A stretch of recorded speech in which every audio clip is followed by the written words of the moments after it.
All righty, we're running slightly late, but nevertheless, we are here. So let us rise and join the board in the Pledge of Allegiance. Thank you.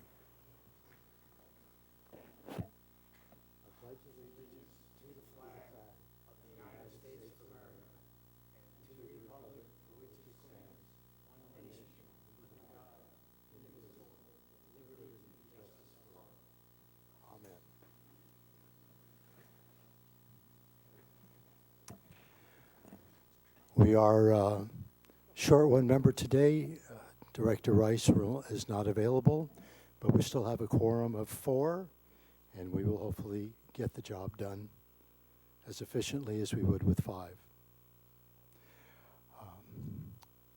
Legal counsel, Mr. Carmel, do we have anything to report from closed session? The board continued to instruct its labor negotiators, but nothing to report. Thank you. Hopefully good news is on the horizon, right? Cool. Do we have any agenda review, additions or deletions? Seeing no response other than basic chatter up here among directors, we'll move forward to the public safety reports. And Commander Nelson from the Sheriff's Department, please step forward. Thank you.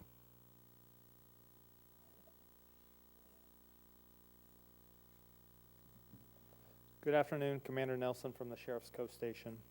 For December, we had 337 calls for service and 38 reports. Last year at that time, we had 236 calls for service and 19 reports. We had no calls for service regarding salt or batteries. We had 1 call for service regarding a disturbance. We had 2 calls for service regarding burglaries. 4 calls for service regarding thefts. For one of the thefts, we responded to a theft of surf fins from an unlocked vehicle in the 1900 block of Dovedale. No suspect leads at this time. Just a reminder to keep your vehicles locked. Also keep all valuables out of view. We had 1 call for service regarding vandalism. No calls for service regarding mail thefts. We had 2 calls for service regarding phone scams, a very popular scam that's going on right now. Is scammers will call and say that your social security number has been suspended because of suspicious activity or because it's been involved in a crime. Sometimes the scammer wants you to confirm your social security number to reactivate it. Sometimes they'll say your bank account has been seized. Most of the time, they want you to fix the issue by purchasing gift cards and giving them the codes. So that's a very popular one that's going around right now. And then of note, I touched on it last meeting, but we had the Amber Alert suspect last month. So there was an Amber Alert from San Jose last month where a 2-year-old child was taken. The vehicle and suspect was located at the Shell gas station here in Cambria.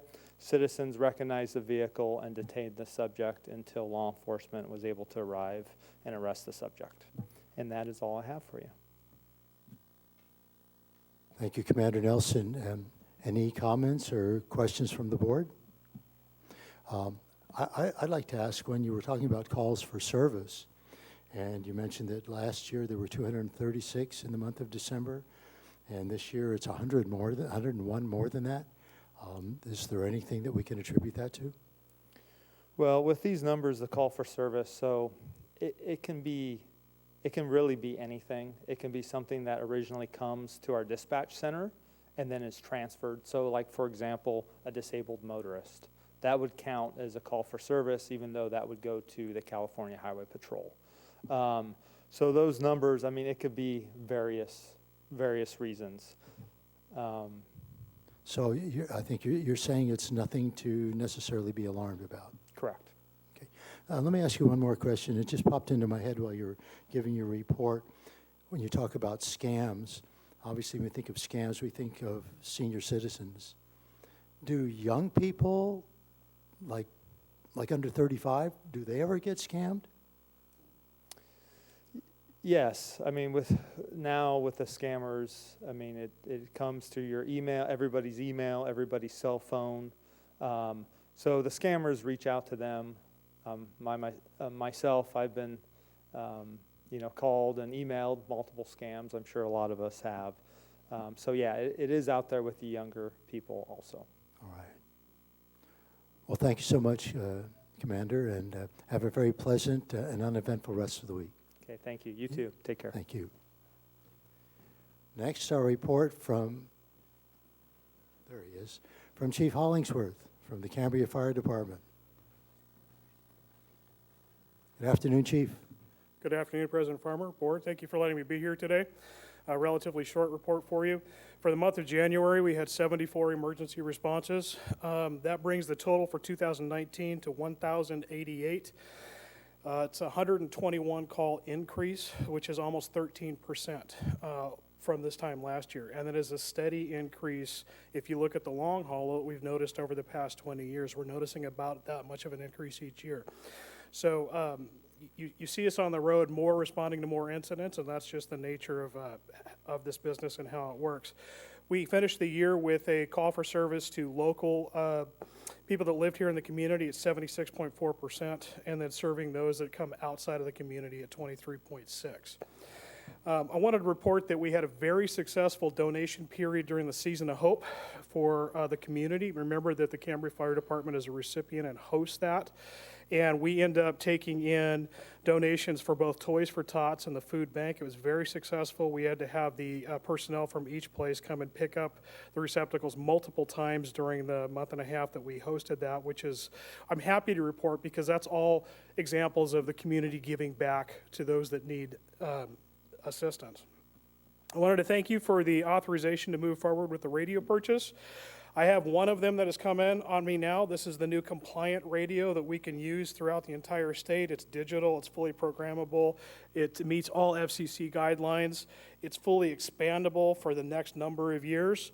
We're still working on additional programming and installation stuff. And again, this is the first half of that request. We're going to be looking at a request to OES this next fiscal year to replace the entire mobile fleet, which is all the radios that are installed in all the vehicles. So it was more important at this point to be able to get radios in the hands of the personnel to be able to use them. But again, thank you for letting us move forward with that. And I wanted to remind you that if you've seen any indication of it, we have been supporting and assisting with the pile burning that's continuing to go in and around the community, helping CAL FIRE do that with our personnel as available. They've been able to do quite a bit of pile burning out on the ranch, also enhancing the shaded fuel break project that was done a couple of years ago on Cambria Pines Road. There is additional burning that's going to be done up in the Cavell Ranch area off of Bridge Street.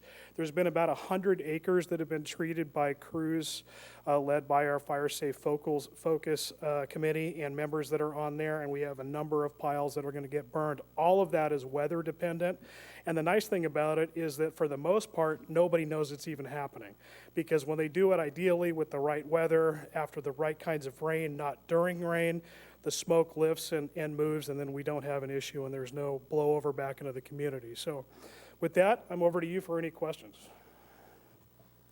Any questions for the chief? Well, seeing none, I guess I have one once again. Just as Commander Nelson noted that there were far more calls for service, and you have said the same, but he said there was no cause for alarm. Should we be concerned that the fire department is responding to more incidents, and that's a gradual increase? I don't think it's an element of concern. I think it is just an example of what's happening in this business. And what we need to be thinking about is, as we do these projections in the years to come, what kind of an impact does that have to the fire department and emergency personnel in being able to do all of the other projects that we are asked to participate in, which we're happy to do, but the more impact we have, the more draw we have for emergency calls, it does affect the other programs. So sometimes, quite frankly, that means there might be considerations for increases in expenditures or personnel, but those are all things to be figured out at that 10,000-foot level in reviewing the entire process of the CCST. So it's not a matter of concern, it's just something that we need to track so we could be able to provide the best level of service for the community. All right, Chief. Well, thank you very much. Vice President Stidel. Just a question of interest. How are things going as far as the fire station? Fire station is moving along very well. Almost all of the administration and bedroom stuff is complete right now in regards to the repair. Correct. And the flooring is almost done. As soon as that's finalized, we're going to be moving back into the living space area, into the training and the EOC room. But almost the entire front portion of the station is complete.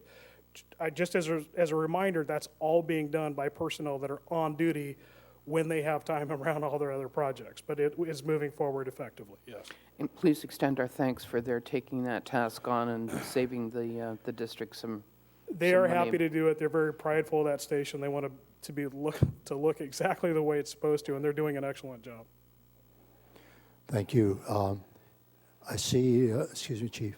I see that Director Howell also has his light on, although, could you move your microphone up a little more so I could see it? Oh, it's not on. Well, there you are. All right, Chief. Well, it looks like that's it for the day. Thank I you. do have one thing. You bet. I just wanted to, on what Director Seidel said. Can you hear me okay? I Is this can. on? I happened to be out over at the fire department searching for our district for Haley. She wasn't, oh, she was there. But I got a tour of from some of the folks as to what was done. And I have to say, it was mind-boggling. It was amazing.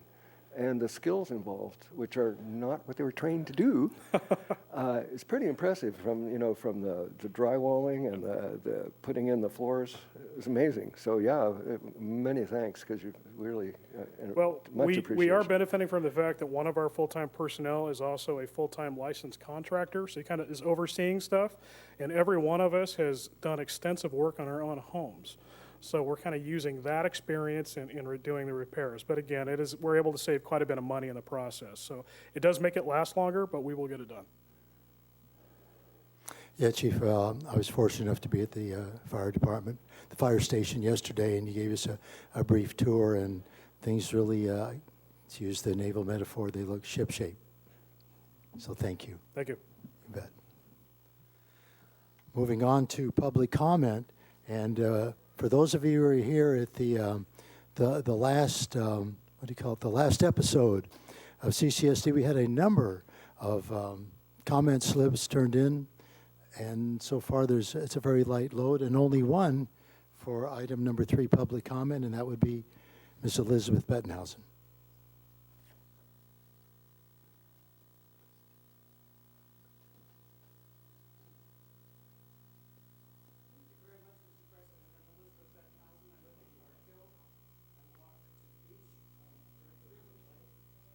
Elizabeth, Is that the right button?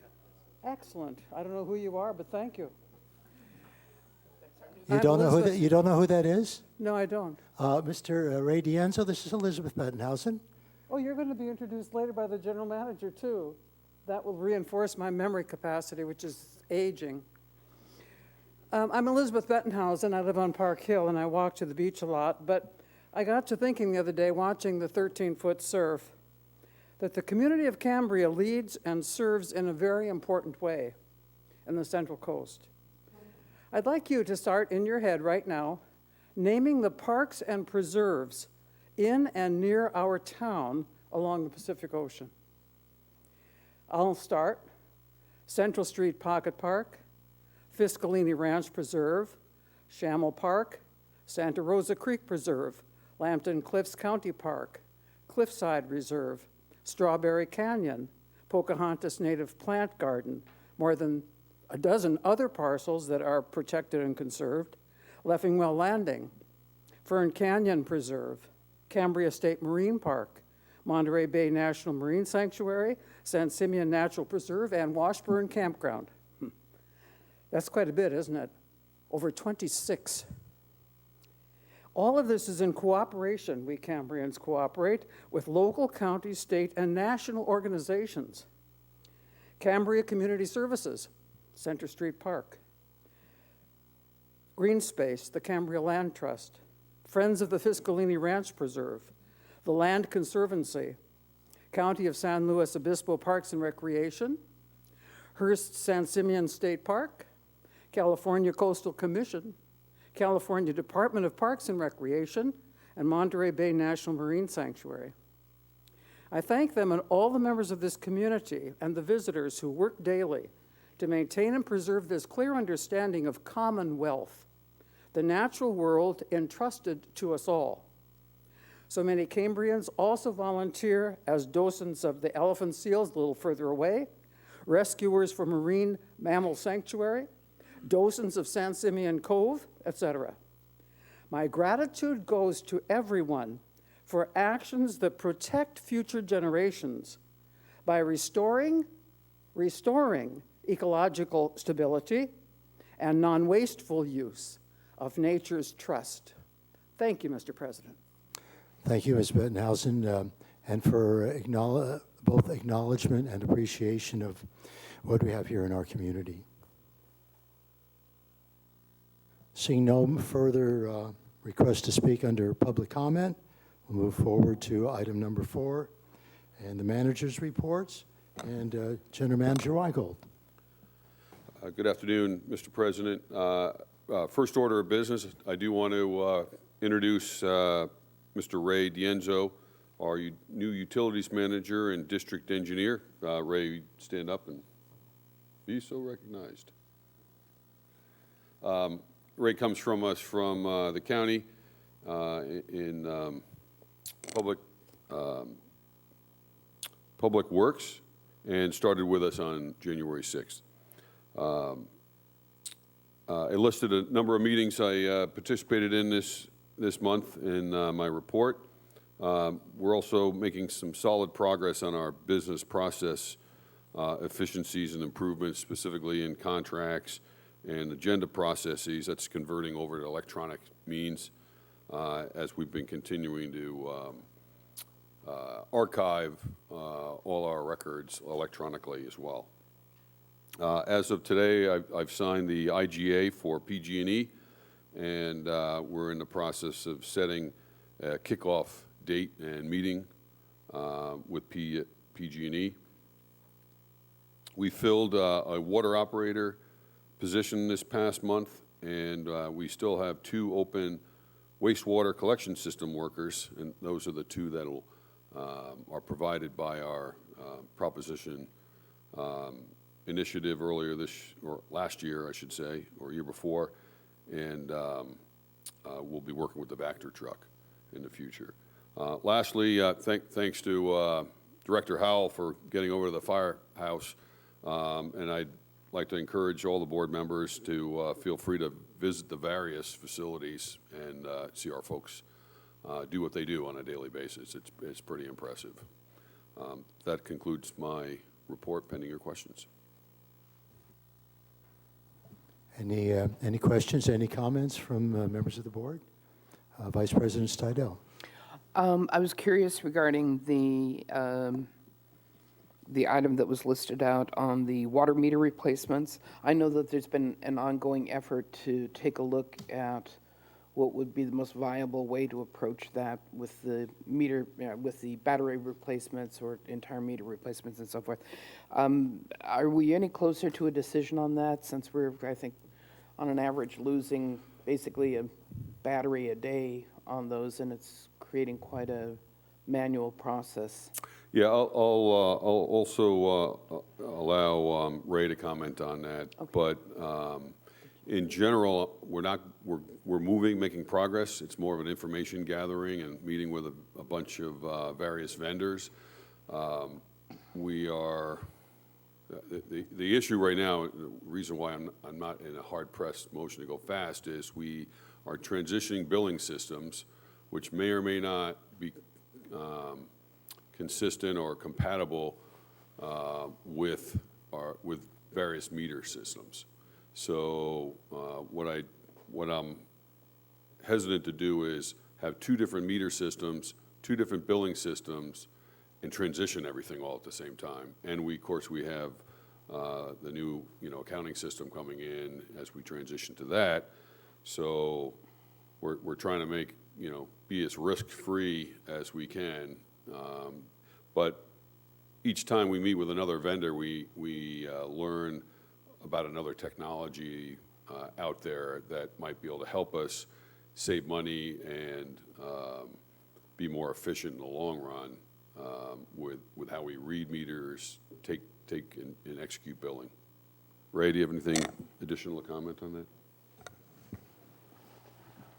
Yes, Ray D'Angelo, Utilities Manager. Yes, I was going to touch upon that in my report, but I think John summed it up well. We are looking at the different vendors that are presented to us. The challenge right now is getting an apples-to-apples comparison, because right now the system that we have is from a company called Badger, and they do have, they did present to us an option, but it would require a lot more replacement that we would care to replace. Replacing brass assembly and all of that. We want to avoid that. The other thing too that we're looking forward to is right now we're able to use what's called AMR technology, where we can read the meter just by driving by. But we want to make it forward-thinking into the future, maybe incorporate what's called AMI technology, which allows you to look at your meters through the internet, through a cloud-based kind of a system. And a lot of these systems now that we're looking at is able to do both now and into the future. But we're going to do a cost-benefit analysis within the next couple of months here. But in the meantime, we have to read about 367 meters manually. So, but I guess I don't have to mention that in my report. But anyway, any other questions about that? Doesn't appear to be. Thank you. Okay. Thank you, Ray. Moving on to the finance manager's report. Yes. Wow. There's only 3 requests to speak, and I still messed up. My apologies, Ms. Bettenhausen. Please step forward, mystery challenger. Thank you, Mr. President. I'm Elizabeth Bettenhausen. I woke up the other night about 2 a.m. and I tried to figure out a method for you to keep your little pieces of paper straight there. And I was a complete and total failure. I did not succeed.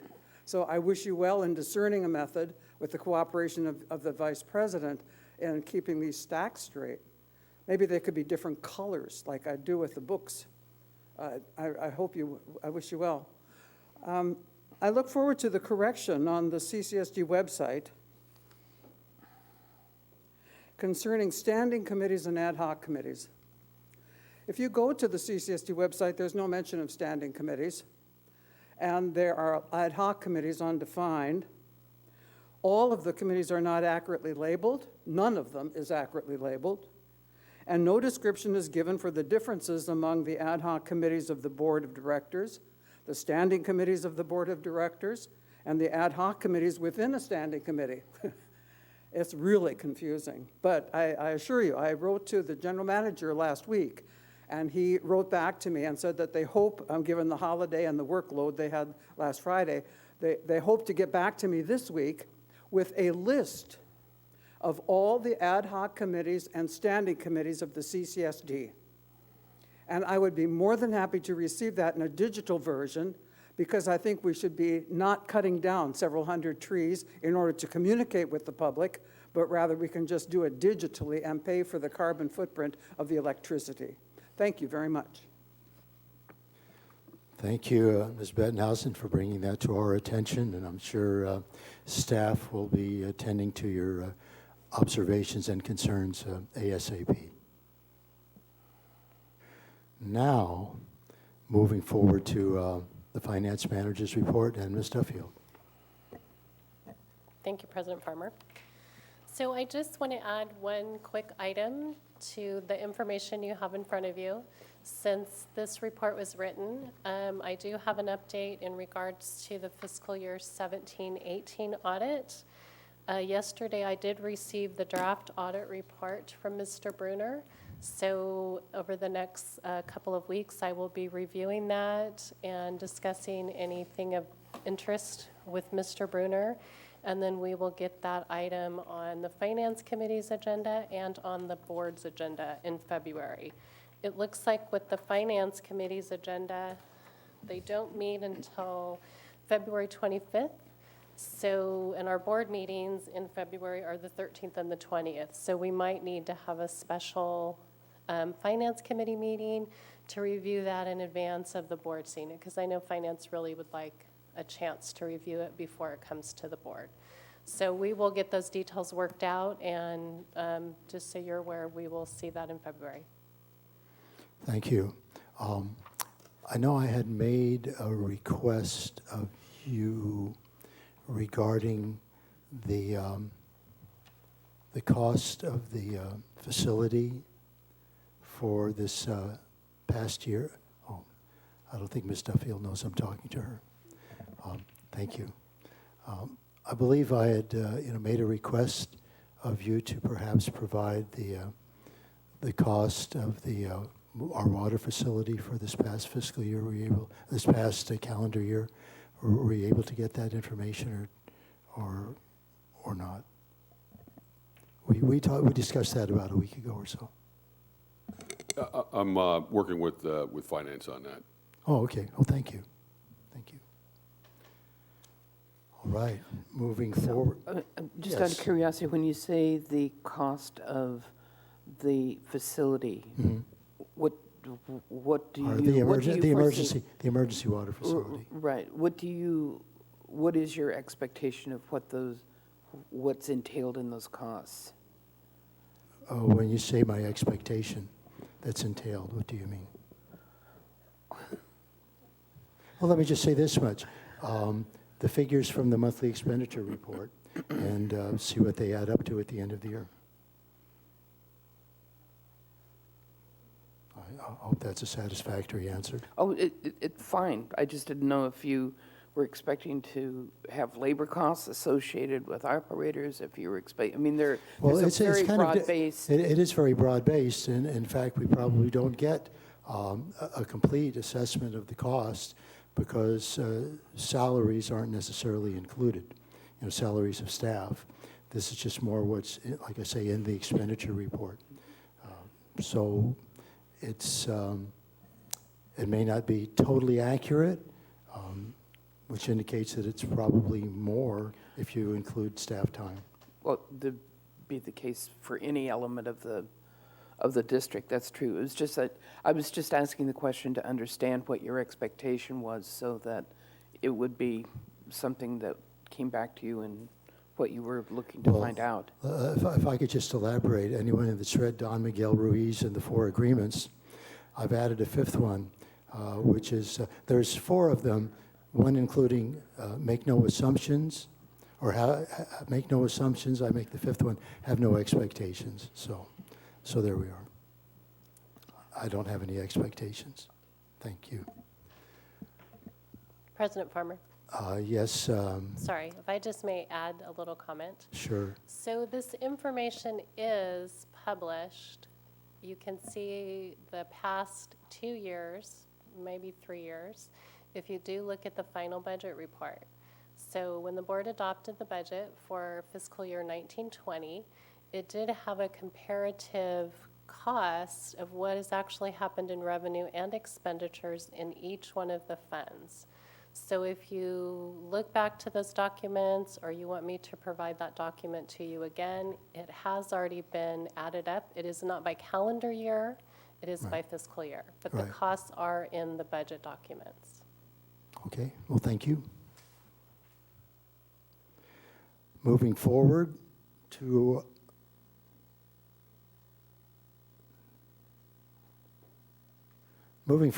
item 4C, which oddly enough is the utilities report. And we have, believe it or not, 2 requests to speak. So, Mr. D'Anzo, before you express yourself with passion and a fund of information, we'll let 2 people from the community speak, and the first person is Christine Heinrich.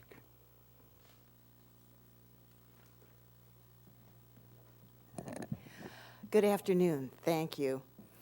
The utilities report includes the notice that on December 30th, staff released a request for qualifications and proposals for the 2020 Water Resources Team.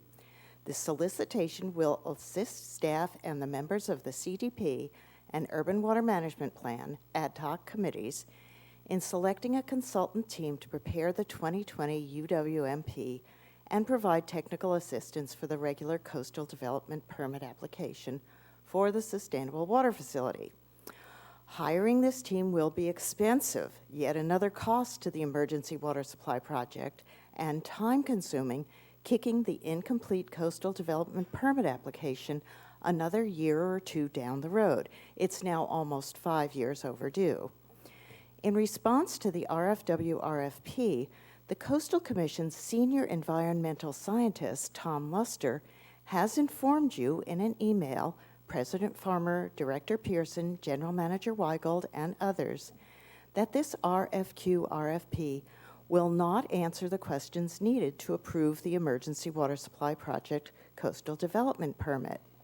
He said, the district still needs to provide an adequate in-stream flow study. We've been waiting for this study for a number of years, but the tasks listed in the RFQ RFP don't include any such study. The RFQ RFP doesn't address conformity with the LCP's ESHA provisions. As we've discussed, the project site appears to consist almost entirely of environmentally sensitive habitat area, which means project components need to be relocated unless determined by the county or by the Commission on Appeal that it is infeasible for them to be located elsewhere in non-ESHA areas. And if they remain within ESHA, the CCSD would have to do extensive ESHA restoration nearby. The LCP also has several other ESHA-related provisions applicable to the proposed project. Development is required to allow biological continuance of the habitat, to be located certain distances from various habitat areas, including streams and wetlands, etc., review of which will also rely on an acceptable in-stream flow study. The RFQ RFP does not appear to address these issues. Without additional information on these issue areas, the work proposed under the RFQ RFP to develop the CDP and the UWMP will likely be of limited use for purposes of the Coastal Commission's review. I hope you have discussed these deficiencies with the Resources and Infrastructure Committee and will direct staff to rewrite this RFQ RFP as appropriate. Thank you. Thank you, and thank you for ending right on time, Ms. Heinrichs. We have another request to speak on this item, and that would be Ms. Elizabeth Bettenhausen.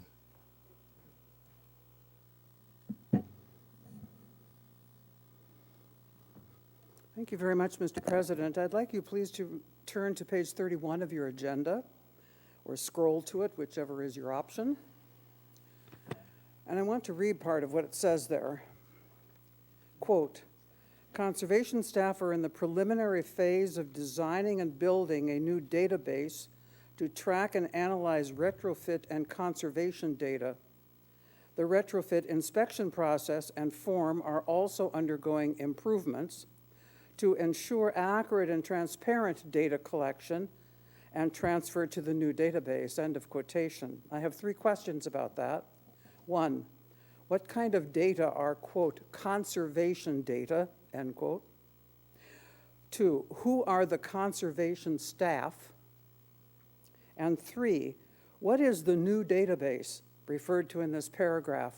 And as you can imagine, I passionately hope it is not Tyler ENCODE, because that would simply delay the whole process again.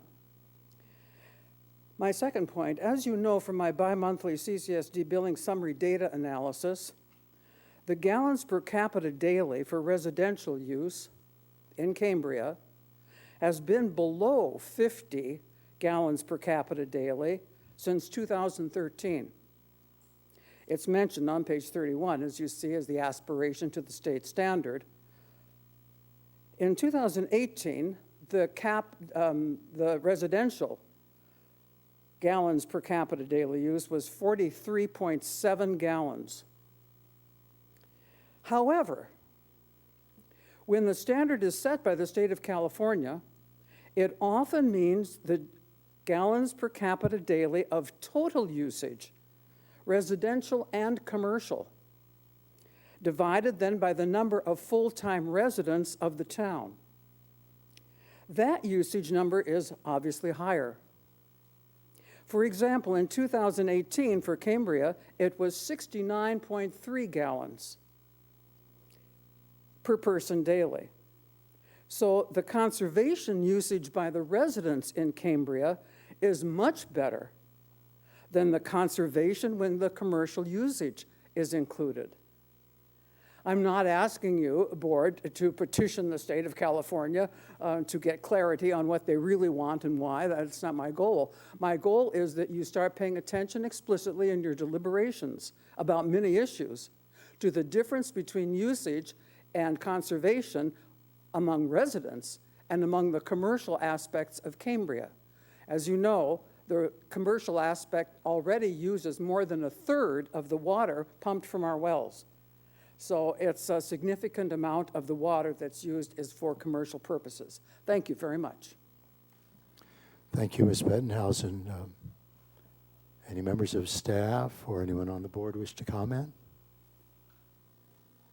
Seeing no further comments, Mr. D'Anzo, thank you.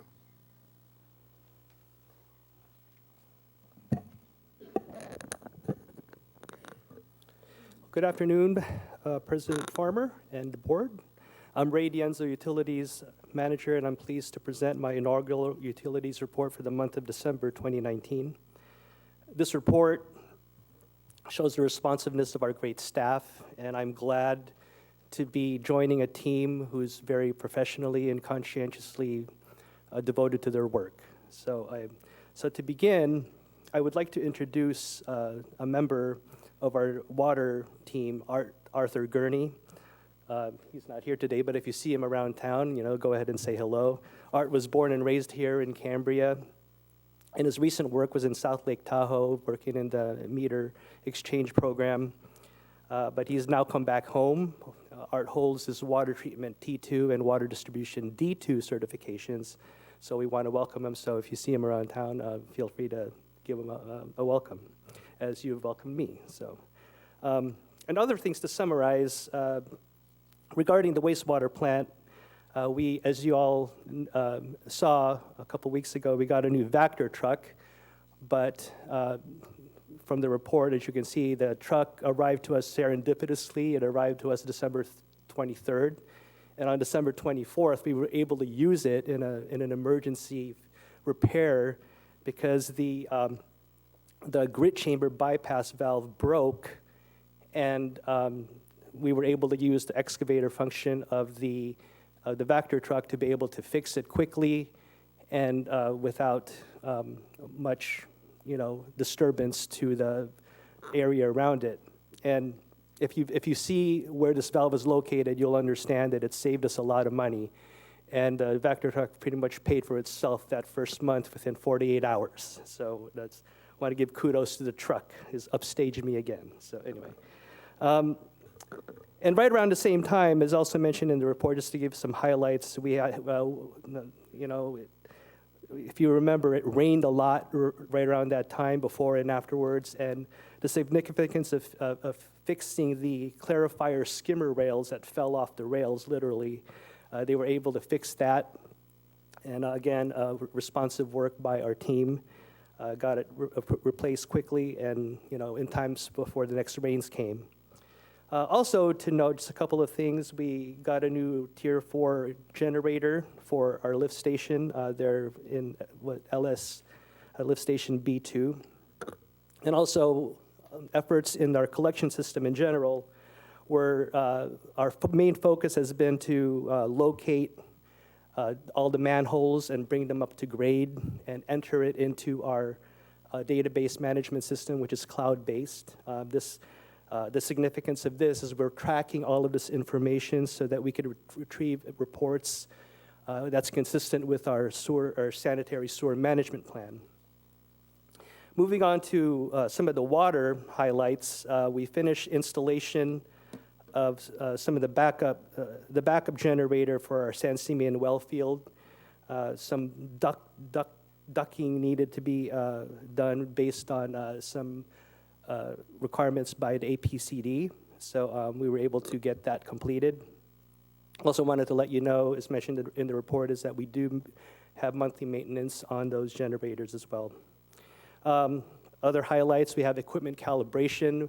We normally do those monthly, but we also have every 2 to 3 months, we have it professionally, we hire a professional contractor called Hawk that does the calibration of all of the equipment, the analysis equipment.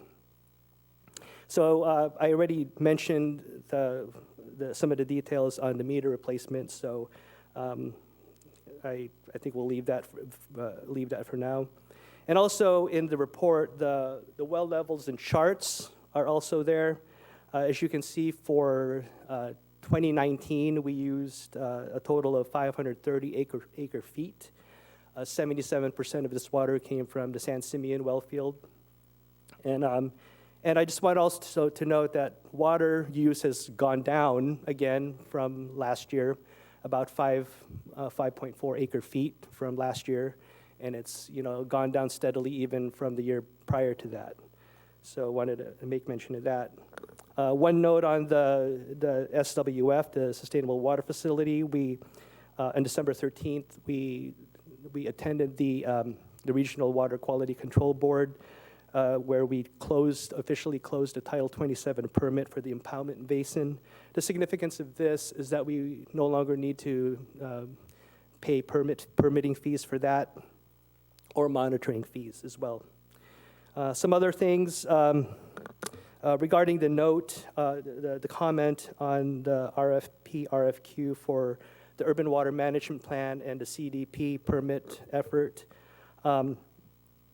Although it's not explicitly stated that we need an in-stream flow study, it is indirectly stated there that reports, like further technical reports, will be discussed with Coastal when we hire a contractor, or when we hire a consultant to do that. I know that our bibliography in that RFP also mentions some preliminary studies that were done in the past. But this will just be a foundation because Coastal wants a more robust in-stream flow study. So we will be addressing that with the Coastal Commission once we have a consultant on board. Some other things of note: regulatory permits were submitted on time, and no issues or concerns were noted in any of those reports. And also, there's a little discussion there about SB 555, AB 1668, and SB 606. Just a note on SB 555, this is in development right now by the state. They want to keep in mind that there are going to be some small communities. They want to make it feasible so that any regulations that they impose is not going to be too financially constraining for small communities such as ours. But the discussion is there. But that's my summary of the utilities report, and I'm available for questions. Any members of the board have any questions for our utilities manager, Mr. Dianzo? Director Howell. This is just for my own enlightenment. An in-stream flow study, is that where we try to determine what effect our pumping has upon the streams? Or could you just expand a little for my ignorant self as to what that study would entail? Yeah, typically, that's exactly it. They want to know, in a nutshell, the relationship between groundwater and surface water relationship. That's, in a nutshell, what it would be. Mr. Dianzo, I want to thank you for that full report, as well as addressing Ms. Heinrich's concerns. So I just want to ask you one question, and we happen to have the report right here. So in some ways, members of the board have this information, but could you just kind of update us on the well levels at both San Simeon and Santa Rosa Creeks, just to know if they're a little bit higher than average, considering the early rains that we had? Is that possible? Yeah, actually, so I think I have that information here. currently, as of January 17, 2020, the well level in Santa Rosa, I have the level for Santa Rosa, is at 9.56 feet. Our permit says that we cannot pump if it goes down to 3 or lower. So we're well above that as of January 17th, which, that reflects a lot of the rains that we got recently. So I don't have current data on San Simeon, though, not in front of me, though. Okay, oh, that's fine. Because I think most members of the community know that the largest amount of water that we use here in the community is from San Simeon Creek. So when you can, bring us those figures, that would be fine. Sure. Just for the knowledge of the community. Okay. And also one more thing, you mentioned that the Vector truck upstaged you. I think you said that comment. So all I can say is you're doing an excellent job for having been here for 3 weeks, and just to keep on trucking. 2 weeks. So just keep on trucking like a doodah man, and I think everything's going to be okay. Thank you. Thank you. That's from a Grateful Dead song, in case anybody's wondering. Where'd he come up with that?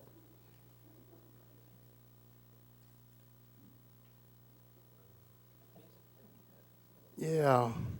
So moving on to item number 5, board member committee and liaison reports. And it appears that the first report is going to be from yours truly. Let me preface what I'm about to say with the fact that we have a fairly brief agenda today. And I think all of us, and we're hoping, anticipating that this would be as short a meeting as possible. So if anything is going to lengthen it, I just want to caution you, it's going to be my president's report. So feel free to go out for coffee or whatever, or just stick around, and this shouldn't take too long. And let me also preface this by saying that this is the first president's report of this year, the first president's report of this decade, just to put it in context. So to begin with, and I'm reading this and trying to keep as positive an eye contact as I can. So to begin with, I wish to reference some of the comments and suggestions that were made at last week's board meeting. A number of folks, both in public comment as well as members of the board, remarked as to the importance of being responsible stewards of the natural environment in which our community exists, and that encouraging this attitude and outlook will enhance the overall well-being of this town that we call home.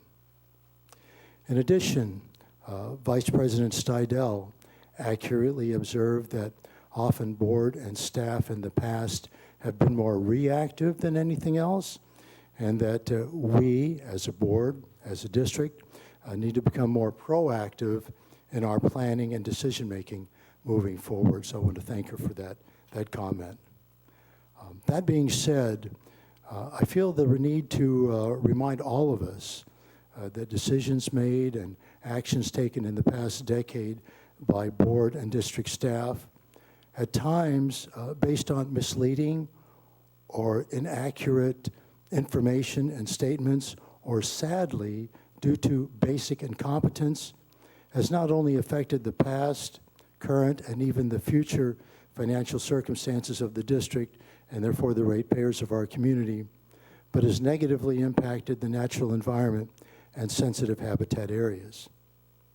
Thankfully, through infrastructure needs of wastewater department, though infrastructure needs of the wastewater department were also ignored in the past, due to the initiative of Chief Plan Officer John Alchin and his staff, we will be soon partnering with PG&E in the coming years to make major upgrades and improvements to both the sewer plant and the collection system, ultimately allowing the plant to run more efficiently while lowering the cost of operating the plant as well.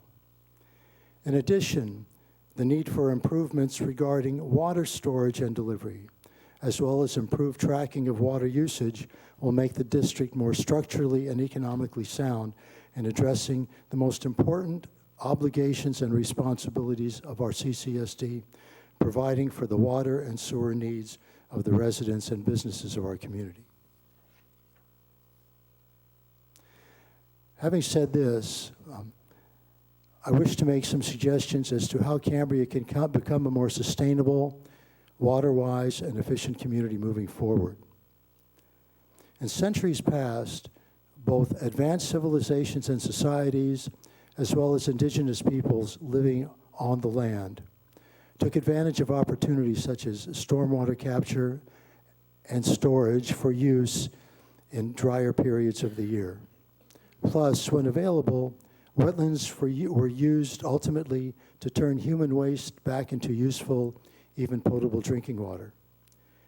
Needless to say, these time-tested technologies are still being used in many parts of the world, including the west coast of the United States.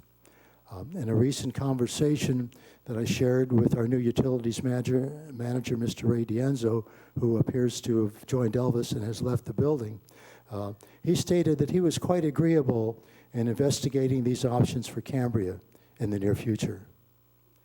So I'd like to suggest that at some point in this coming year, that our Resources and Infrastructure Committee, headed by our former president of the board, David Pearson, investigate opportunities that exist within our area for water storage, use, and reuse, that the cost of so be determined, and that this information be forwarded to the Finance Committee to address potential funding in the district budget. Also, at some point in the coming year, the district should advertise for a volunteer, or if not successful in that area, maybe an employee from our community or elsewhere to be a grant writer to assist in obtaining funding for needed projects. There are various state agencies that look quite favorably upon creative communities that are forward-looking regarding water and wastewater solutions and are willing to provide financial assistance for projects and opportunities that become available. Thanks to the initiative of former board president David Pearson and Presidents Sam Shaloub and Barbara Bronson Gray of the school district and healthcare districts, a report is being sent out every other billing period to inform the community as to the actions and accomplishments of the 3 districts. Also soon to be included will be updates on how rate increase monies, which of course have been of a concern of most all the residents of our town, how the rate increase monies are being wisely spent by the board and staff. I'd like to also take a page from General Manager Weigel's playbook with regard to the board and district developing a strategic plan regarding goals and objectives and a vision for our town moving forward into the coming year and decade. To me, furthering an attitude of trust and appreciation between the board, the district, and the residents of Cambria needs to be a top priority. Promoting the positive actions and responsible decision-making of the recent past and moving forward can hopefully generate greater enthusiasm and public participation, especially in the upcoming town hall meetings where the district and members of the community will have a voice in creating a more enlightened vision for the future of Cambria. I'd like to acknowledge the residents of our community who, in letters to the editor, in the Cambria newspaper, in comments on social media, and of course in public comment at our board and standing committee meetings, who offer both constructive criticism as well as forward-looking ideas and solutions.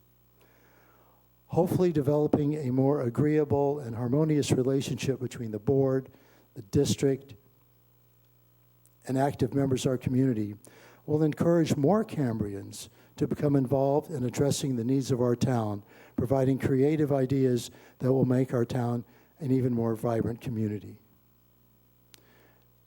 And somewhere I seem to have skipped over the fact that this will hopefully encourage more folks to show up at the upcoming town halls that we'll be announcing soon, and there'll be greater and more, how could we say it, more informative participation with regard to all members of the community. Finally, I wish to make this concluding observation. Never in the history of humanity have we been faced with greater challenges and opportunity as to how we're living on planet Earth, our only home. You and I are obviously blessed to be living in this very special place known as Cambria. We are therefore obligated to be even more responsible in how we live our day-to-day lives. Creating more harmony and understanding within ourselves and our relationships, generating an even greater spirit of generosity and appreciation of one another in our neighborhoods, and acknowledging the absolute need to live in harmony with nature, whose gifts and beauty that surrounds us nourishes our body, soul, and spirit, should be an ideal that we all strive to achieve as we move forward into the coming decade. Thank you.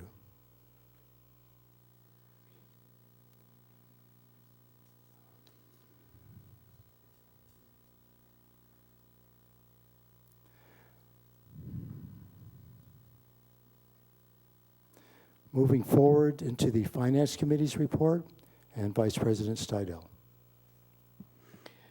I believe that the single most significant item of the Finance Manager's report would be to acknowledge the fact that we have received the draft audit report from our auditor.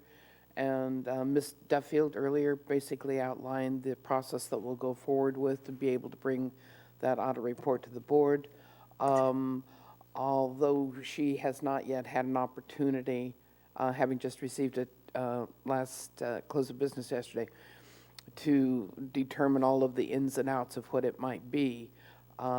Its development has been significant in that it cleaned the process for obtaining or working to the end product of this audit report has been to create a much stronger financial system within the district, and to rectify some things that needed to be addressed, and have better controls, financial controls in place for the staff to be able to follow. Ms. Duffield has been instrumental in making that happen, and I thank her very much for that. And looking forward to seeing the audit report. I imagine there will be some things that will address a number of the items that she and the staff have been working toward over the last year in getting better financial alignments within the district. But by the same token, I'm not expecting, nor had I heard of anything that was going to be a major action or address for us. So looking forward to the report. Thank you, and we'll be probably having a special meeting of the Finance Committee to be able to take a look at that information and then work it to either the first or second board meeting as it, however it plays out. Thank you. Thank you. Any questions of the chair of the Finance Committee? Yes, Director Howell. Again, just informational, could you remind me, please, when the new budget cycle starts? Well, it's going to be relatively soon. Have you laid any initial planning out for? No, we'll probably start sometime in March. We have the quarterly report to complete and some other significant things going on in finance, like audits. So we will get that on the calendar, but it will be soon, not imminent, but it'll be soon. And I'll add an aside to that too, that I think that our process with the budget this go around will be much more. I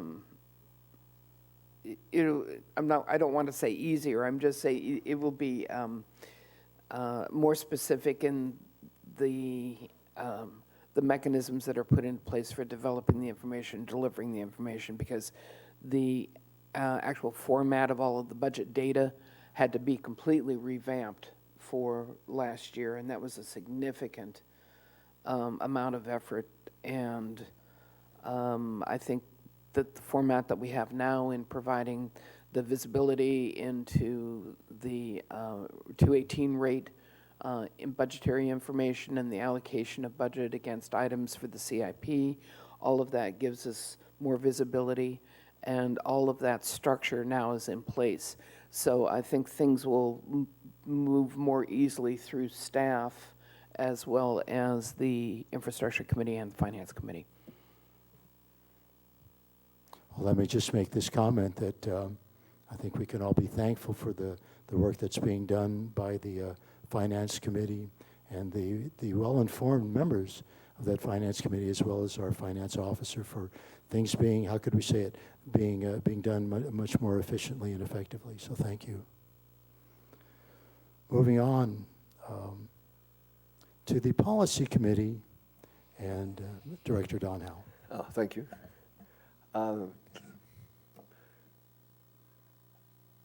For our next meeting, which actually occurs next week, it's our regular meeting for January, we will commence reviewing our bylaws, or the general, our part of the bylaws. Essentially, an area that I'm feeling that we need to re-examine anyway. And this is, of course, remembering that this will come before the board once we've gone over it.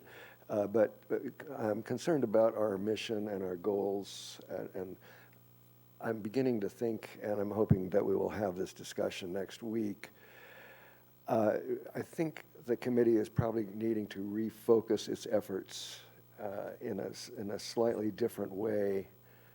I don't want to reveal all my thoughts at once here, but one of the problems that we've been having is that, aside from the fact that sometimes the committee brings forward something to the board, and then the board, for its own very good reasons, may reject that.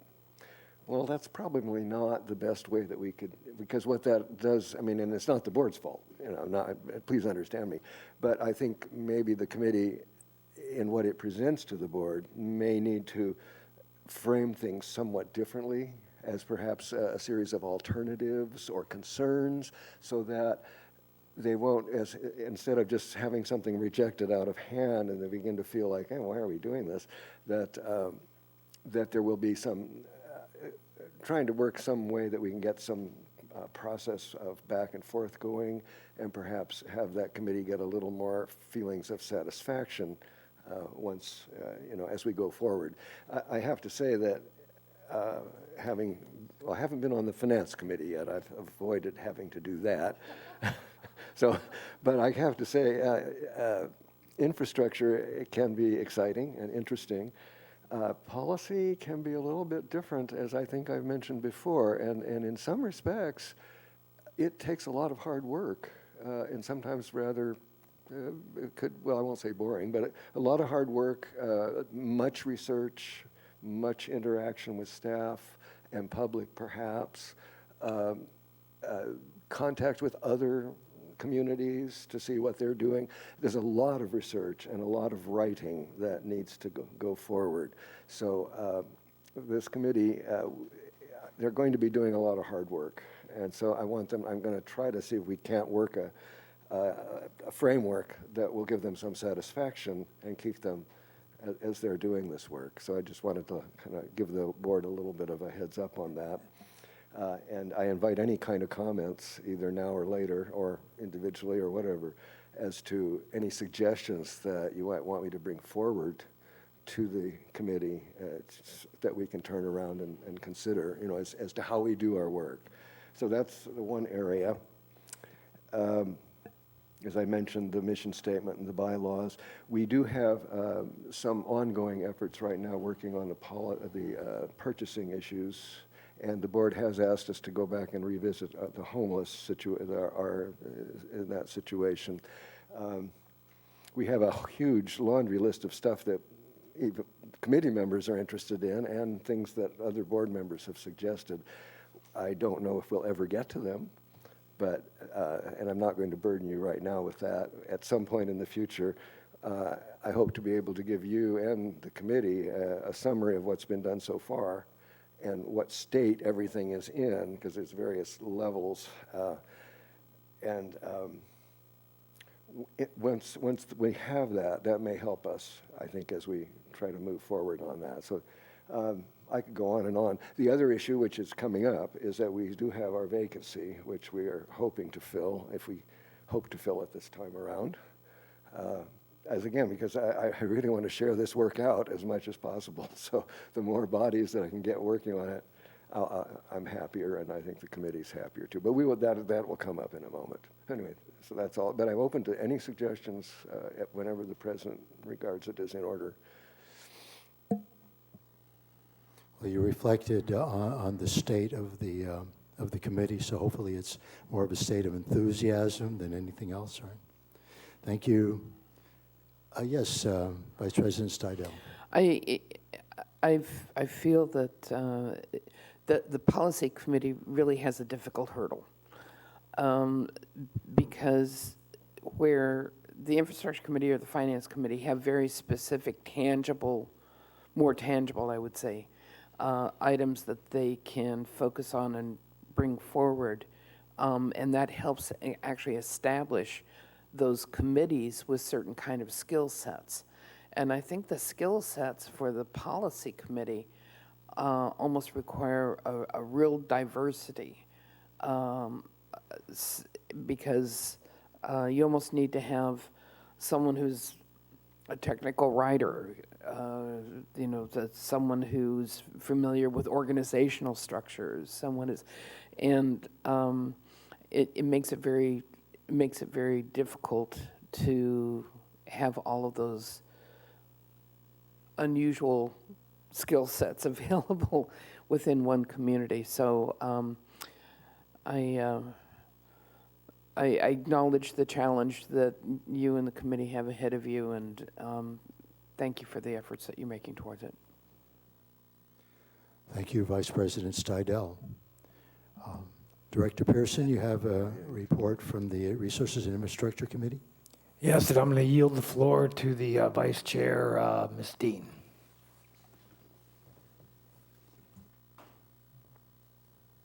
Welcome, Ms. Karen Dean. Thank you. Good afternoon. The Infrastructure Committee met on Tuesday, January 14th. All of our committee members were present. Staff members present were Ray Dienzo, our new Utilities Manager, our Finance Manager, Pam Duffield, General Manager John Weigold, and Melissa Bland, Management Analyst. We also had 5 members of the public in the audience, which was good. The Urban Water Management Plan Ad Hoc Committee reported that they have not met since December, but we are anticipating to begin meeting again once responses to the RFP for the Urban Water Management Plan and the CDP come in. The RFP was posted online the end of December. Additional requests were also sent directly to, I believe, about 60 consultant firms.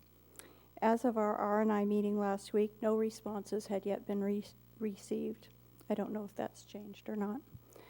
There is a brief discussion on how the Urban Water Management Plan CDP were related, since both were included in the search for a consultant. And it was noted that some of the same research and data that's needed for the CDP is also needed for the Urban Water Management Plan. We had discussion and consideration for the appointment of Vice Chair and Secretary, and we reappointed Tom Gray as Secretary and myself as Vice Chair. We discussed and established the 2020 meeting schedule, and our R&I meetings will be the second Monday of each month at 2 p.m., with the exception of June and September, which will be the third Monday due to some other committee member commitments. We had a discussion of needed capital improvement budget allocations due to a couple of emergency repairs, a pump replacement in the water department and a pump failure and replacement in the wastewater department. The committee approved the staff recommendations for the reallocations of funds and voted to forward the recommendations to the Finance Committee. We discussed the appointments to our ad hoc committees. Tom Gray and Karen Dean will remain on the Urban Water Management Plan ad hoc committee. Paul Nugent has stepped down from the committee and is replaced with our chair, David Pearson. Other possible committees discussed were a committee to assist the staff with research on upgrading the water meters and a committee to research grant opportunities to fund work recommended by PG&E and other CIP projects. Our new utilities manager has already been working on the water meter research, as he explained earlier. He also said that he has some inside leads for grant opportunities, so R&I will hold off on those ad hoc committees until the staff requests our assistance. We discussed methods on how to improve the communication with the community on the work being done on the on CIPs with their Prop 218 rates. We came up and discussed several ideas, among them using different color to highlight projects completed or in progress and posting those charts quarterly on the walls again in the CCSD meetings, or an insert periodically into the utilities bill, an update at monthly meeting utilities reports, or a sign showing your Prop 218 funds at work and posting on it the projects done. We're still discussing this, and it'll probably be a future agenda item. And that's all I have for now. Thank you. Any comments or questions from members of the board? Yes, Director Pearson.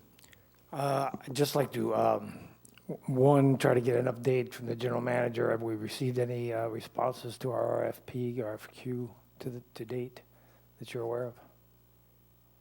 We have one response requesting a meeting to date. And that's it? That's Okay. it. Have you made the decision yet whether to extend the allotted time? We're extending it 2 weeks. Okay, very good. Thank you. It seems, I was just going to say, it seems as if the R&I committee has been very active in this first month of the year, so thank you. Yeah, the other thing, since you brought it up, does the board want to discuss at this time, the president in his message talked about charging the R&I committee with looking into off-site storage possibilities. Is that something that the board wants us to do?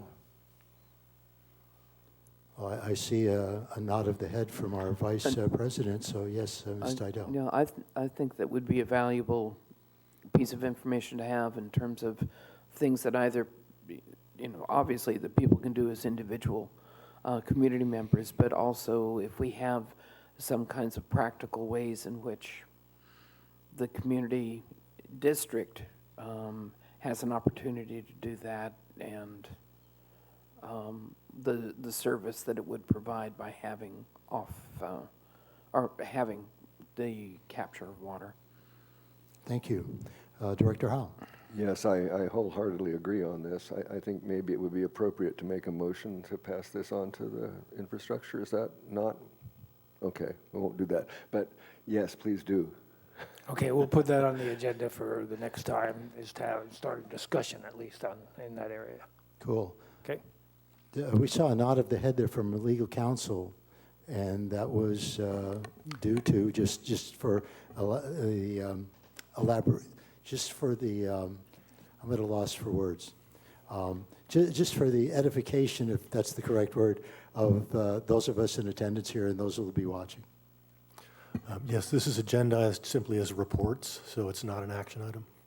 But certainly direction is a part of the reports. Thank you. And moving on to other liaison reports. So, Director Pearson, you have a report from the North Coast Advisory Council? Actually, I have 4 reports. Well, I was going to do them one at a time. Okay. So I know you also have Fire Safe Focus Group. So just move on in alphabetical order or whatever order is convenient for you. Okay. Thank Appreciate that. Appreciate that. I'm going to start with the regular coastal development permit ad hoc committee report. To add a little bit to what Mr.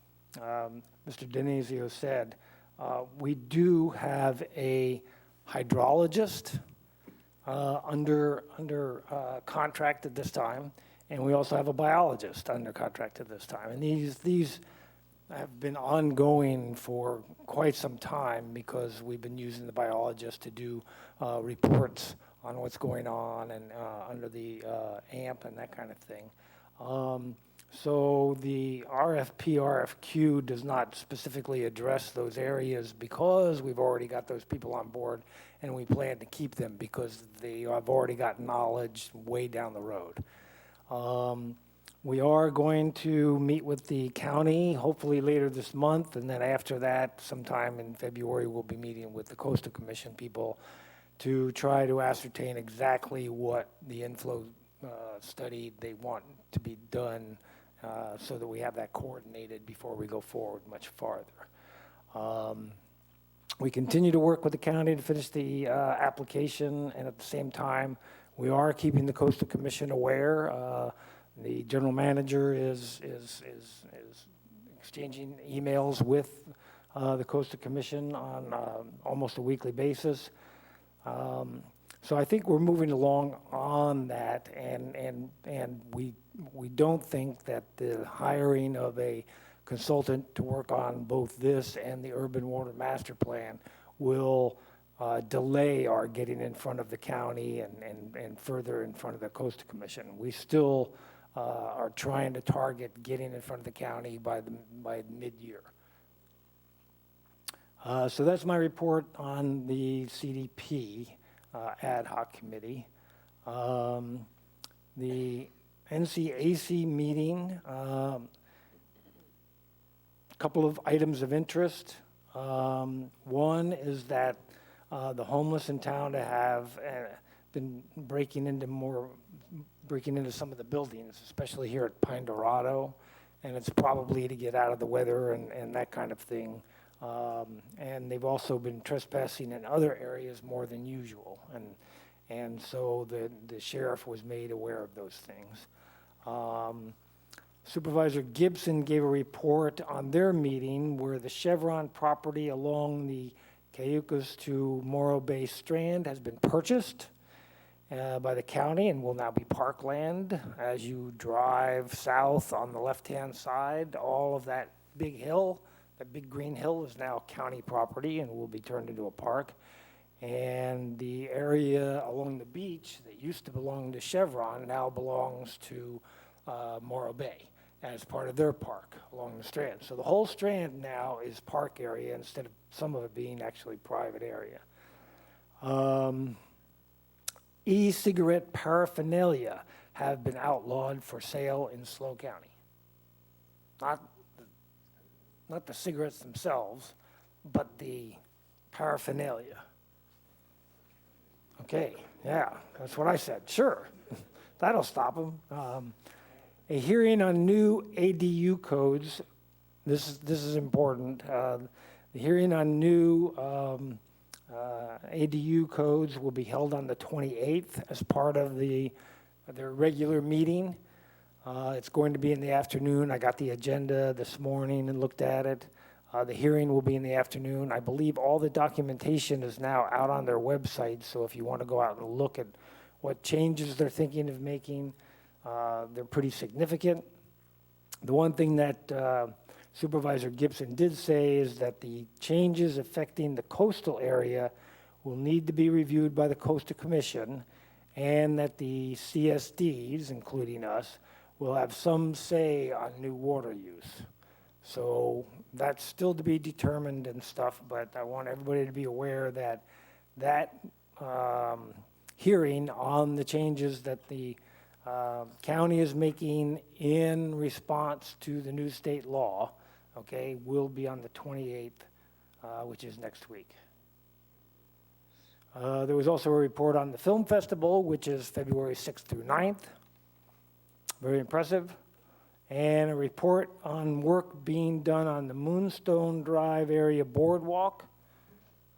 State Parks was contacted, and they have done some significant work on repairing the boardwalk and also cutting back the vegetation along the boardwalk so you can actually walk on the boardwalk. Very good reports all. That was the basic part of the NCAC meeting. If there are any questions or comments on NCAC. Next is the Fire Safe Focus Group meeting. Our meeting in January started with a review of the evacuation study done by Cal Poly Professor Dr. Neuroso. Then Blake Fixler, who is the administrative aide to Supervisor Gibson and was very instrumental in getting this meeting done, introduced the head of the county Office of Emergency Services, Joe Gazzardi. And Mr. Gazzardi led a discussion on using Highway 1 as a two-lane evacuation route. The CHP, the Sheriff's Office, and Caltrans were all represented. Our fire department, to give you an idea what will happen, this is just in brief, if you missed the meeting, our fire department will decide when and who should evacuate in case of a fire. The Sheriff's Office will be the people that will spread the word, either door to door or with loudspeakers on their vehicles. The CHP will try to use the highway to speed evacuations using Caltrans to assist.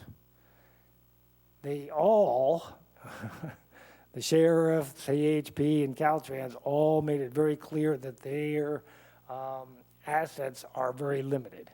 For instance, CHP at any one time in the north part of the county only has 5 officers on duty. So if we had a need to evacuate and they were notified, he'd have somebody here pretty quickly because there's somebody in our area pretty much. But getting the other 4 assets here would take anywhere from 15 to 45 minutes, okay, depending upon where they were in the north part of the county. The sheriff was basically in the same situation. He's got one guy that pretty much is here most of the time, but getting the rest of the people here to help with the evacuation order, et cetera, would take time. Caltrans says that they have cones and signs and stuff right up the road here at Route 41, but getting the assets to get that back here in order to set those up and do that would take some time. So they will do what they can as fast as they can. They all have plans in place, but we'll work on refining those with our help and the use of Cal Poly studies.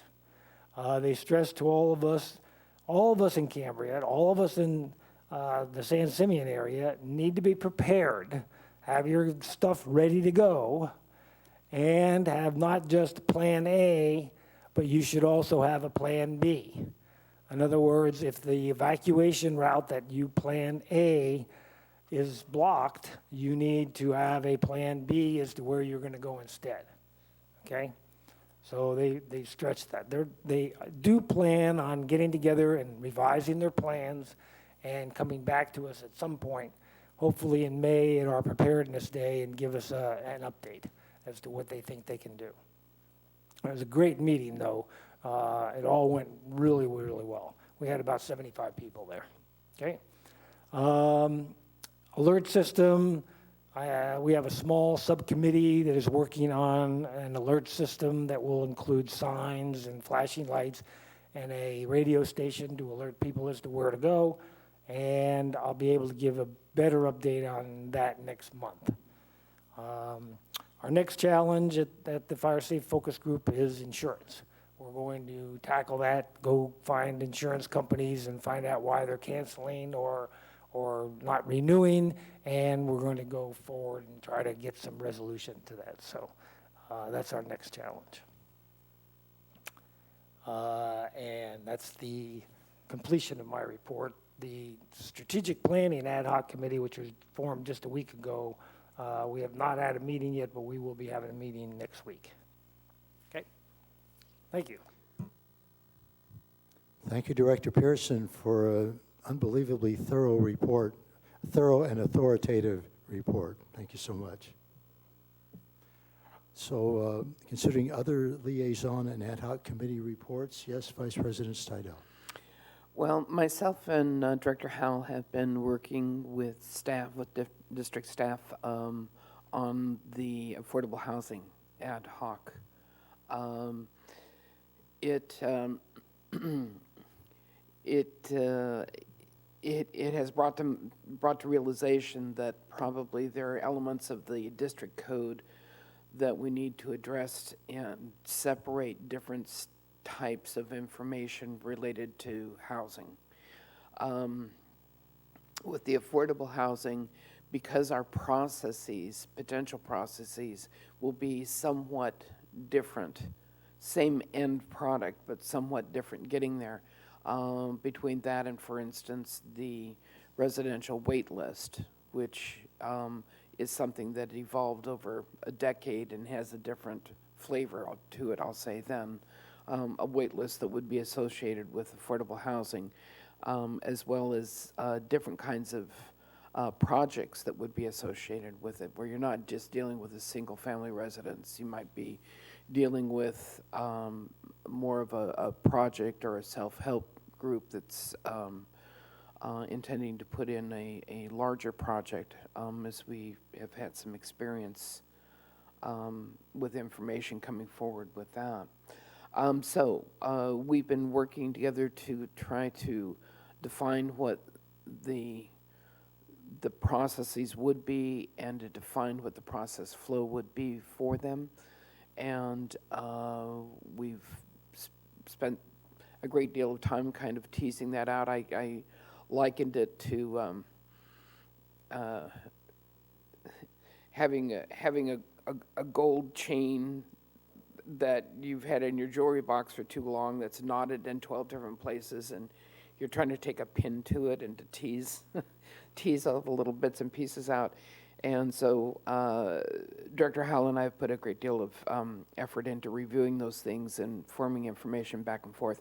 We have a meeting with Melissa Bland tomorrow, and we'll be discussing between the three of us the information that we've developed so far. And when we get to the point of being able to bring something forward that we'd like to make a recommendation to the board with, we'll be doing that, but we'll probably be working on it a little bit longer to get there. Is there anything that you have to add? I think you covered it very well, Okay. thank you. I do have a question for Mr. Carmel, which is kind of germane, since we spoke of the code. Two questions. How long does it normally take for an ordinance to be codified? Do we have any knowledge of this? And the second question, then you might answer both at once maybe, is how much can we rely upon the code as being the current law? That is to say, or do we have to also check the ordinances to be sure that everything comports? I'm not sure I understand the second question. Well, try the first one. Codifying shouldn't take very long, not more than a month or so to get it online. So the chances are, if we're looking at the code, that is the state of affairs. Yes. That's mainly I wanted to be sure should we be looking at the original ordinances as well? What would you do? The ordinances are ultimately codified. That's how it works. So as soon as you pass it, it's law, but in order for it to get in the book itself, there's some processing involved. So I guess what I'm saying is we don't need to do any additional work by going back to the ordinances. We can rely on the code. Does that make sense? Well, you're going to be amending the code. Yeah. That's basically what you're talking about here. Yeah. Through ordinances. Okay. Just didn't want to make sure we were discussing something that was real as opposed to had there been a delay, say a 3-month delay or something, or I don't know how long that organization takes to Well, again, codify. it becomes law as soon as you adopt it and wait your 30 days. But to actually get it in the code itself may take a little bit of time. The code service we use would post it online fairly quickly, I believe. Final and last. Is it a matter of concern to determine whether a law or a statute has been correct, or an ordinance in our case? Do we need to be worried about whether it has been correctly codified? Have there been times when the codifying organization has not properly done what they needed to do? They make mistakes. They do make mistakes. You certainly have to carefully review it before it's final. Okay. That's enough information for now. Thanks. Thanks. Thank you. So it appears right now that I'll be giving one report, and that is from the Cambria Forest Committee. And usually the Swartzes, Crosby and Laura Swartz, who attend basically every board meeting, and they might be out of town, and that's why they're not here today, because it's Wednesday instead of Thursday. So I'll go on with the report from the Forest Committee. And it was a rather lively meeting in that we had 16 people in attendance, and that included Alan Peters, who is the forester for CAL FIRE, as well as Mr. Jim Newman from CAL FIRE, as well as Dan Turner, who's the business manager for the County Fire Safe Council. I'd like to make a couple of comments. And of course, as has been a main topic of discussion in recent months at the Forest Committee, is with regard to the work that was done on the Fiscalini Ranch and the removal of the understory, which I think probably not as controversial an issue as it was when it first took place, but still it's something that people are concerned about and feel like a further explanation is needed. Anyway, so with regard to Mr. Alan Peters, he briefly addressed this fuel reduction that took place on the ranch. And he said that dead and dying trees basically need to be removed. It's kind of an executive order from the governor, and so it's something that needs to take place. Something that was of an interest to me was the fact that he discussed the fact that olallaberry and toyon, which exist in abundance, as well as the pines and the oaks, are extremely flammable, and that Cambria is considered, and I'm sure you'll be glad to hear this, a, quote, high hazard area. And like I said, dead tree removal has been done under executive order. With regard to the comments of Mr. Dan Turner, who is a forest scientist, who works for the county with decades of experience in this area, he said with regard to the forest, the concerns regarding the forest ecosystem, this is a long-term evaluation that requires decades, which seems a bit concerning and alarming, but he also mentioned the fact, as I just stated earlier, they used a licensed forester in addressing the needs of the forest and the needs of the community. And he says the dual concerns are, of course, forest health and the community, the fire safety for the community. But also, another comment that he made, which once again was something that I wouldn't have even considered, he said we're well known, obviously, as one of the 5 Monterey pine stands in the world. And so that's something that is very complimentary to Cambria. It's one of the things that draws people here is the wooded areas. And he said that the Monterey pine forest is rapidly becoming an oak tree forest, which I found quite interesting. Also, the chipping of the trails, which I know a lot of people feel like, well, why don't we leave the trails natural the way they've been for so many decades? Chipping trails creates erosion reduction, especially obviously on the trails, which is to the advantage of the forest. And also, something that was commented on here, there's a rumor that in social media that the Forest Committee was considering suing the CAL FIRE over and maybe even FFRP over the Fiscalini Ranch fuel reduction. We just want to quash that rumor. There's no basis in fact at all. There was a comment also with regard to the diseased and poor health of the forest. And part of the reason is because the exclusion of fire taking place in the forest, which is a natural process of the forest, how could you say it, not necessarily destroying, but ultimately renewing itself.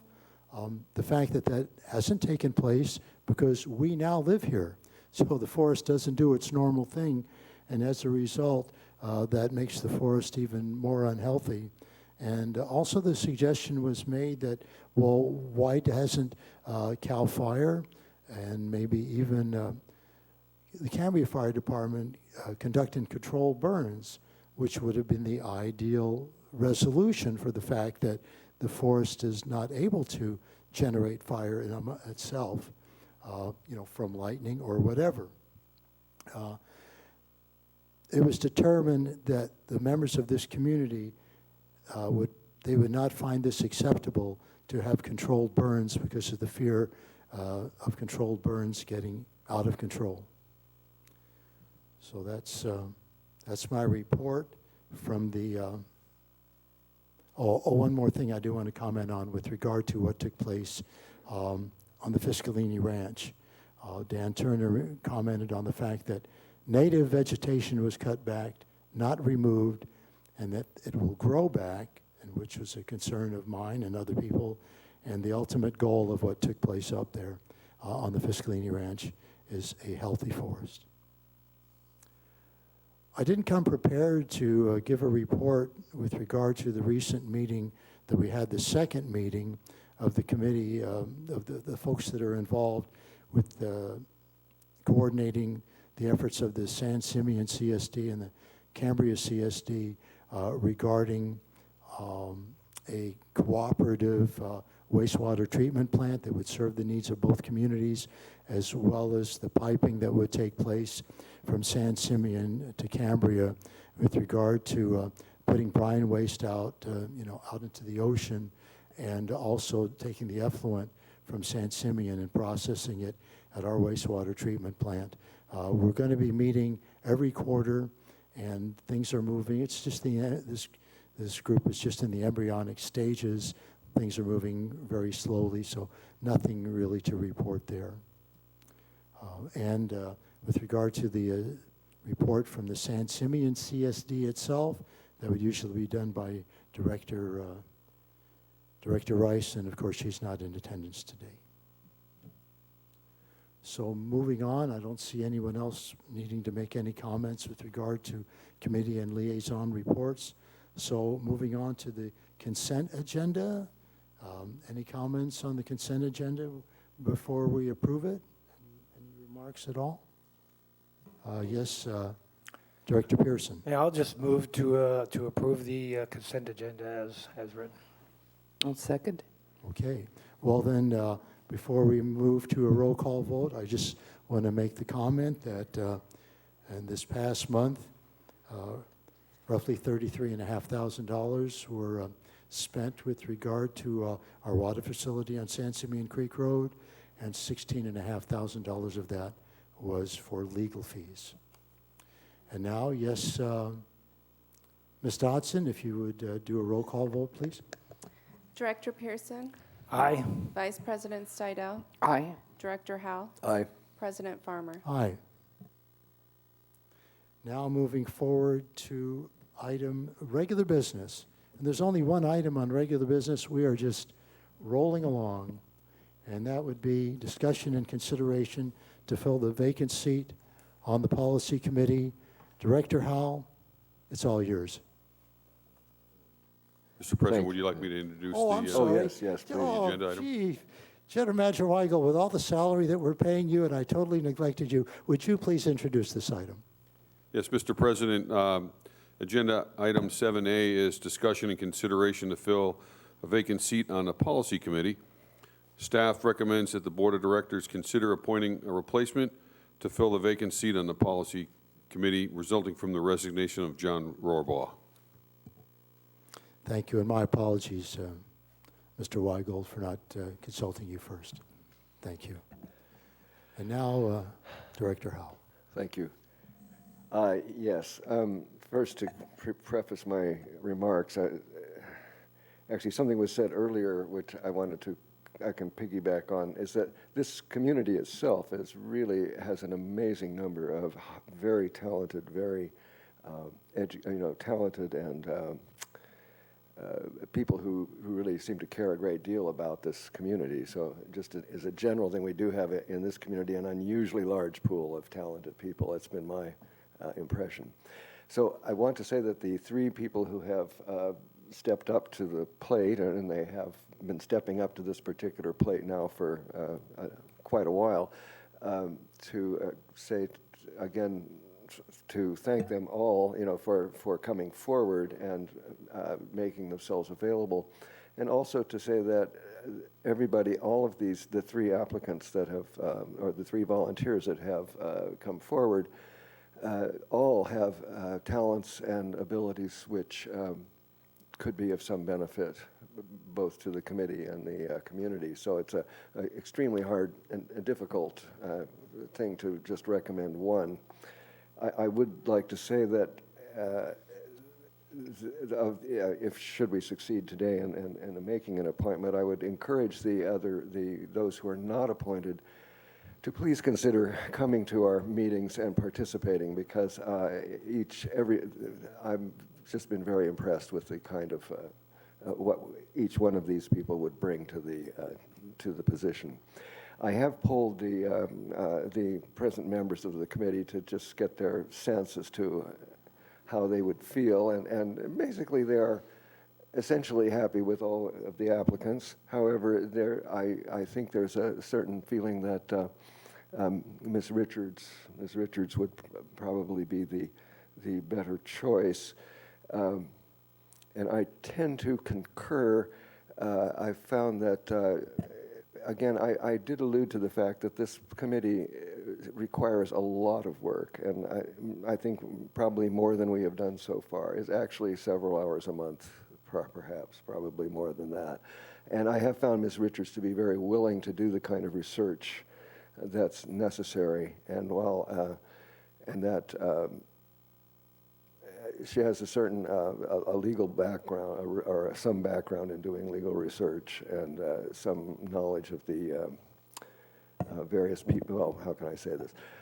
Anyway, I would be comfortable with her, I think, and the committee members would be comfortable also with her. However, I have to say that all three of these folks would all make valuable members. So it's kind of it's a difficult problem for me to have to solve. So I think what I would like to suggest is that, let me just turn it back to the rest of the board. Can we hear some discussion maybe, and then figure a way to proceed on this? Well, when we went through this process previously, I had mentioned that as an alternative, the person that I thought that would be a real asset to the policy committee would be Jerry McKinnon.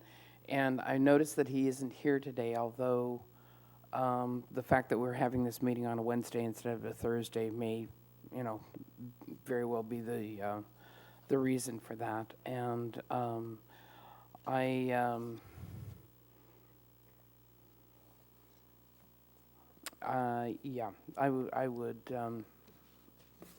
would be able to support Jerry McKinnon. Yeah, Jerry would be my first choice too. I'm not ruling out Ms. Richards, but Jerry would be my first choice too. So.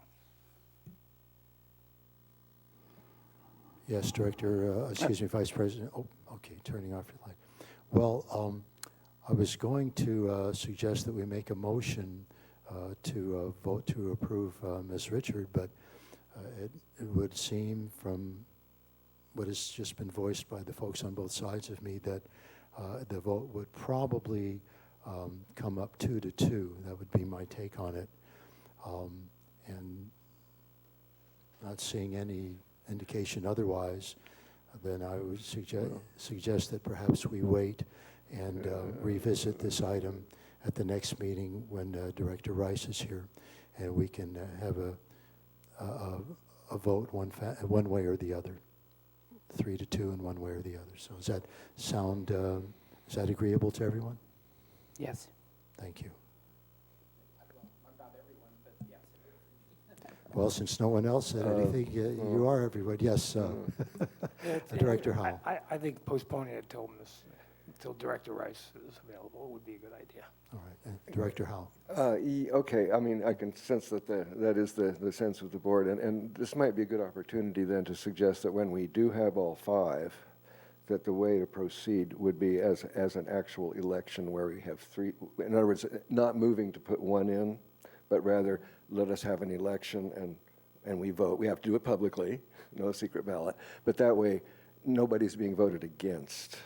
That's always bothered me. That's always bothered me. So if you all are comfortable with that, I think that would be an excellent way to go. And I think I agree. The only thing I think we need to consider as a board, if we're changing the way that we do take on elections of individuals to the committees and everything, we're setting a precedence by doing this. So are we going to have a discussion about, is that the way that we're going to do it from now on? I would suggest that we do have such a discussion, because I think it is an important issue, and it's been an area which has been, it's very fraught, and we've had every single appointment to these committees has brought this forward. So I think maybe we do need to talk about it a little bit. and Yeah, see. I think agree. that'd be good to have that on the agenda for next excellent. meeting also. Excellent. Yeah, good idea. Great idea. I like that. Okay. So, Ms. Dodson, you've made a note of those suggestions? Yes. Thank you so much. Should we do this as a motion? No? Do we need to? You could do it later on the agenda for future agenda items, so it's not on. No, staff will take it forward. There's no need for a Cool, motion. that's okay. Oh, that's right, there is no future agenda item, so that's right, we had it at the last meeting. So, yeah, I remember making the comment that we should make future agenda item at the beginning and the end of the meeting. So here we are actually at the end of the meeting, today's meeting. So let me just do this. We are now adjourned from the regular meeting, and we are adjourning to closed session. I see no public comment slips on the items to be discussed in closed session, but we do have folks in the audience. Does anyone wish to get up and address the items on closed session? Seeing none, it is 10 minutes to 4 o'clock. We've been here an hour and 50 minutes. This meeting is adjourned. And the closed session is agenda item 8.